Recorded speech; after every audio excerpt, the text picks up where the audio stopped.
ये है मेक्सिको, 13 करोड़ की आबादी वाला दुनिया का 10वां सबसे बड़ा कंट्री। मेक्सिको 21वीं सदी के सबसे इम्पोर्टेंट कंट्रीज में से एक है और इसकी वजह इसकी लोकेशन और हिस्ट्री है। मेक्सिको के नॉर्थ में अमेरिका है, साउथ और वेस्ट में पैसिफिक ओशन है, साउथ ईस्ट में ग्वाटेमाला, बेलीज और कैरेबियन सी है, जबकि ईस्टर्न साइड पर गल्फ ऑफ मेक्सिको है। मेक्सिको हजारों साल से डिफरेंट कल्चर्स और सिविलाइजेशंस का गढ़ रह चुका है। आपको शायद ये जानकर हैरत होगी कि दुनिया का सबसे बड़ा पिरामिड इजिप्ट में नहीं बल्कि मैक्सिकन स्टेट ऑफ पुएब्ला में है, जिसे द पिरामिड ऑफ चोलुला कहा जाता है। यूरोपियंस के आने से पहले यहाँ पर बहुत से कल्चर्स और सिविलाइजेशंस थी। सबसे पहले यहाँ ओल्मेक्स आबाद थे, फिर अराउंड 200 AD में यहाँ मायंस आए और करीबन 700 साल तक सेंट्रल और साउथ अमेरिका पर हुकूमत की। मायन सिविलाइजेशन अपने वक्त की सबसे एडवांस सिविलाइजेशन थी, जिसकी डिसअपीयरेंस आज भी किसी मिस्ट्री से कम नहीं। उनकी मैथ्स, एग्रीकल्चर और एस्ट्रोनॉमी की नॉलेज उस टाइम के लिहाज से अनबिलीवेबल थी।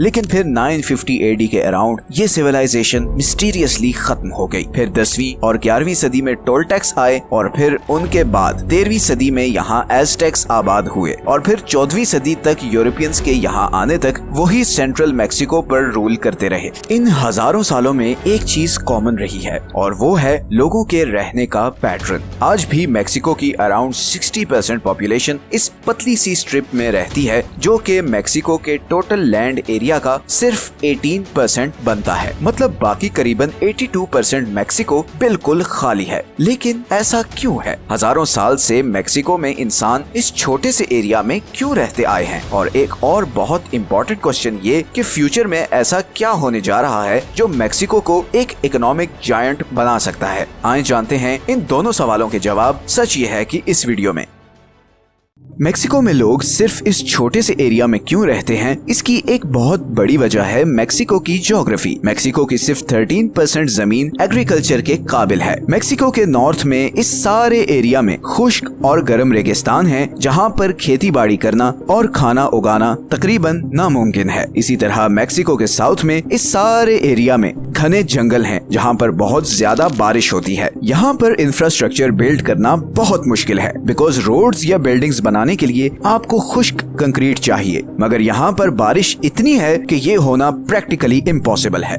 और इसीलिए मेक्सिको के इस 1100 किलोमीटर लंबे सदर्न बॉर्डर्स पर सिर्फ 8 पक्की सड़कें हैं, जो मेक्सिको को सेंट्रल अमेरिका से कनेक्ट करती हैं। और इसी तरह अगर हम थोड़ा और साउथ में आए तो यहाँ पर पैनामा और कोलंबिया के बीच एक भी रोड नहीं जो अमेरिका के इन दो हिस्सों को आपस में कनेक्ट करे। And on top of all these geographic complications, almost 70% Mexico पहाड़ों से कवर्ड है और इन पहाड़ों ने मेक्सिको के लिए बहुत ही अनफेवरेबल हालात पैदा किए हैं। सबसे बड़ा नुकसान ये है कि इन पहाड़ों को काट कर इंफ्रास्ट्रक्चर बनाना बहुत ही मुश्किल और महंगा काम है और इसीलिए मेक्सिको का ये सेंट्रल पार्ट जहाँ पर लोग रहते हैं, मेक्सिको के बाकी हिस्सों से इन माउंटेन रेंजेस की वजह से कटा हुआ है। यही वजह है कि इवन गवर्नमेंट के लिए इस सारे एरिया को कंट्रोल और मॉनिटर करना बहुत मुश्किल है। तो ग्वाटेमाला और बेलीज से लेकर मेक्सिको के नॉर्दर्न बॉर्डर तक इस सारे एरिया की निगरानी करना पुलिस के लिए बहुत मुश्किल है और इसीलिए यहाँ से ड्रग्स और हथियारों की स्मगलिंग बहुत कॉमन है।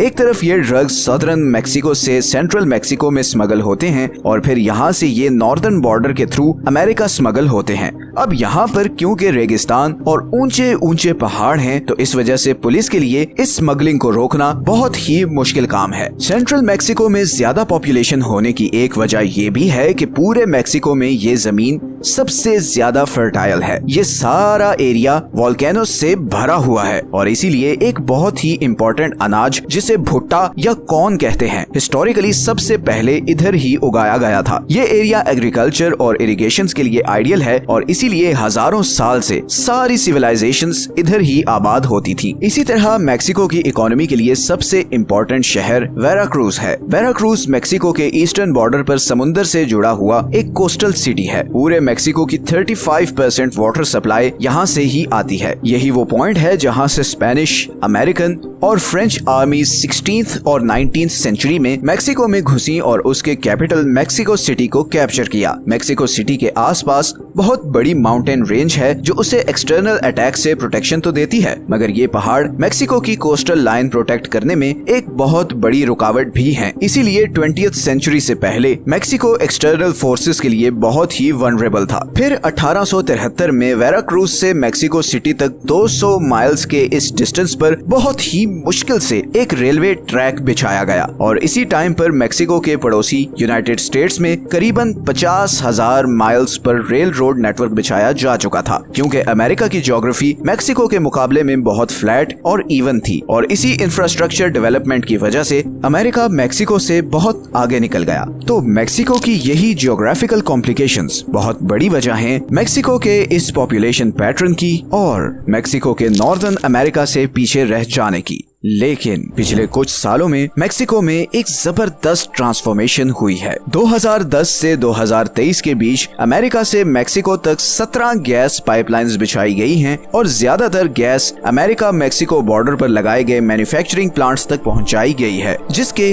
दो फायदे हुए हैं। एक तो सस्ती गैस की वजह से मेक्सिको की मैन्युफैक्चरिंग इंडस्ट्री में बहुत बूस्ट आया है और दूसरा सस्ती लेबर की वजह से ओवरऑल प्रोडक्शन कॉस्ट बहुत कम हो गई है और इसी अपॉर्चुनिटी को भांपते हुए बहुत सी इंटरनेशनल कंपनीज अब मेक्सिको में अपनी मैन्युफैक्चरिंग शिफ्ट कर रही हैं। निसान आज अपने होम कंट्री जापान से कई ज्यादा गाड़ियां मेक्सिको में मैन्युफैक्चर करती है। मेक्सिको आज दुनिया का 5वां सबसे बड़ा गाड़ियां एक्सपोर्ट करने वाला कंट्री है। इसी तरह 2019 में मेक्सिको कनाडा और चाइना को पीछे छोड़कर यूनाइटेड स्टेट्स का सबसे बड़ा ट्रेडिंग पार्टनर बन गया। एक्सपर्ट्स प्रिडिक्ट कर रहे हैं कि अगर मेक्सिको की मैन्युफैक्चरिंग इंडस्ट्री इसी स्पीड से आगे बढ़ती रही तो अगले 20 सालों में मेक्सिको दुनिया की 7वीं सबसे बड़ी इकोनॉमी बन जाएगा। और जैसे जैसे मेक्सिको की मैन्युफैक्चरिंग इंडस्ट्री एक्सपैंड करेगी वैसे ही मेक्सिको का पॉपुलेशन पैटर्न भी चेंज होगा। बहुत से लोग इस सेंट्रल एरिया से निकलकर नॉर्दर्न बॉर्डर पर सेटल होना शुरू हो जाएंगे, क्योंकि इस एरिया में बहुत सी फैक्ट्रीज सेटअप हो रही हैं और बिल्कुल बॉर्डर पर होने की वजह से इन फैक्ट्रीज से निकलने वाले प्रोडक्ट्स पर अमेरिका में कोई एडिशनल टैक्स भी नहीं। लग ऐसे ही रहा है कि मैक्सिकन्स ने अब अपनी बुरी ज्योग्राफी का हल निकालने का फैसला कर लिया है और जब कोई नेशन कलेक्टिवली ऐसा फैसला कर ले तो फिर उसे आगे बढ़ने से कोई नहीं रोक सकता। ये हैं वो सोर्सेज जहां से हमने इस वीडियो के लिए कंसल्ट किया है। अगर आपको आज की वीडियो अच्छी लगी है तो इसे लाइक और चैनल को सब्सक्राइब जरूर कर दें। कमेंट्स में हमें टॉपिक्स जरूर सजेस्ट करें। मिलते हैं नेक्स्ट वीडियो में, अपना ख्याल रखें।